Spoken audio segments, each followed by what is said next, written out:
बिहार से, जहां पर हमने देखा था कि रामनवमी के जुलूस के दौरान किस तरह से आपसी सौहार्द जो है वो खराब हुआ था और हमने देखा था कि हिंसा हुई थी। बिहार शरीफ में जो हिंसा हुई वो सुनियोजित थी, ये दावा है बिहार पुलिस का। बिहार पुलिस में एडीजी जितेंद्र सिंह गंगवार ने कहा है कि शुरुआती जांच में यह कहा जा सकता है कि यह हिंसा सुनियोजित थी। हिंसा से पहले 456 लोगों का एक व्हाट्सएप ग्रुप सक्रिय था, जहां रामनवमी को लेकर संदेश के जरिए हिंसा की साजिश रची जा रही थी। पुलिस ने यह भी बताया कि इस मामले की जांच आपराधिक शाखा के मुताबिक साइबर स्पेस पर उन्माद की बातों ने शहर के सांप्रदायिक हालात को बिगाड़ने में अहम भूमिका अदा की है।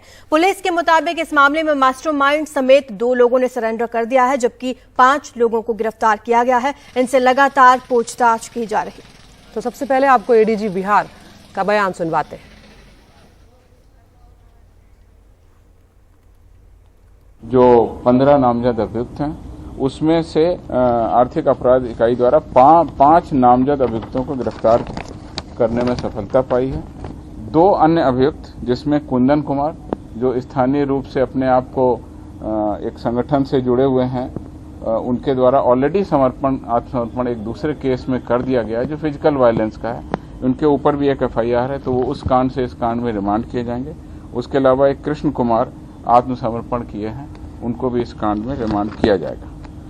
संक्षेप में बताना चाहूंगा कि उसमें 456 पार्टिसिपेंट थे उस व्हाट्सएप ग्रुप में। उसके 2 एडमिन, यही दोनों एडमिन कुंदन कुमार और कृष्ण कुमार ने अभी आत्मसमर्पण किया है फिजिकल वायलेंस वाले केस में। और साइबर स्पेस वाले केस में उन 456 पार्टिसिपेंट्स का गहन विश्लेषण आर्थिक अपराध ने किया और पाया कि उसमें 14 लोगों के द्वारा इस तरह के आपत्तिजनक कंटेंट को अपलोड किया गया, अप्रूव किया गया, फैलाया गया। तो 456 में से छानबीन करके 14 लोगों पर FIR हुई।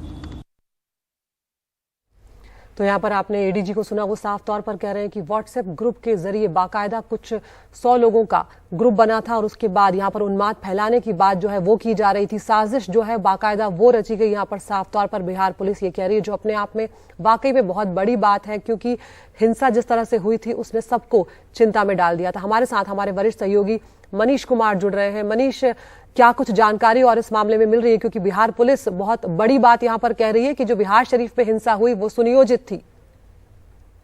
न केवल बिहार पुलिस कह रही है, बल्कि मुख्यमंत्री नीतीश कुमार जब पहली बार शुक्रवार के दिन में रामनवमी के दिन उसके अगले दिन पत्थरबाजी हुई थी, उसी समय से उनका कहना था कि कुछ लोगों ने जानबूझकर गड़बड़ी की है।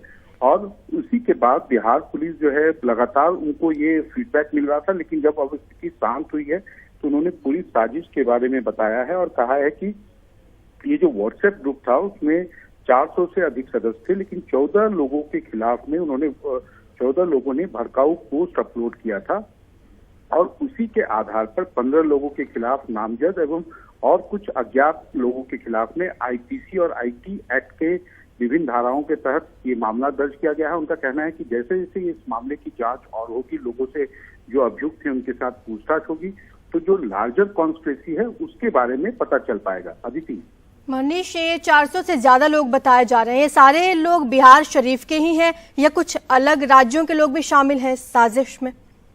देखिए, इसके बारे में अभी तो बिहार पुलिस ने कुछ खास नहीं बताया है, क्योंकि उनका कहना है कि चूंकि इससे जांच पे असर पड़ सकता है, इसलिए उनका कहना है कि 400 से अधिक लोग हैं, लेकिन जो स्थानीय लोगों की संख्या इसमें ज्यादा है, तो हो सकता है कि एडमिन कुछ बाहर के भी हों।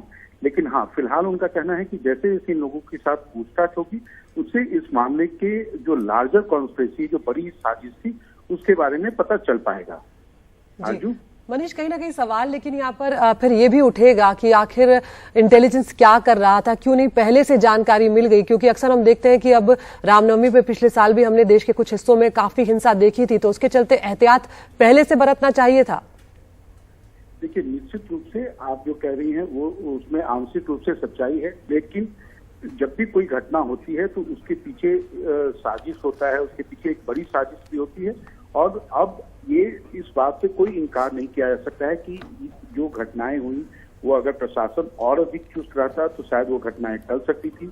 लेकिन साथ ही साथ ये भी सच है कि जब घटनाएं होती हैं तो उसके पीछे कोई एक बड़ी साजिश भी होती है। और बिहार पुलिस का कहना है तो वो उसी साजिश के पीछे जो साजिश करता है, जो उसके अभियुक्त हैं, उनके पास वो पहुंच चुकी है। 15 में से जो है 5 लोगों को अभी तक गिरफ्तार किया जा चुका है और अन्य लोगों की गिरफ्तारी के लिए छापेमारी जारी है। अदिति, चलिए, शुक्रिया आपका मनीष इस तमाम जानकारी के लिए। तो आपको बता दें कि बिहार शरीफ में रामनवमी के दिन जो हिंसा हुई थी वो सुनियोजित थी। कुछ लोगों की गिरफ्तारी हुई है, उनसे पूछताछ की जा रही है।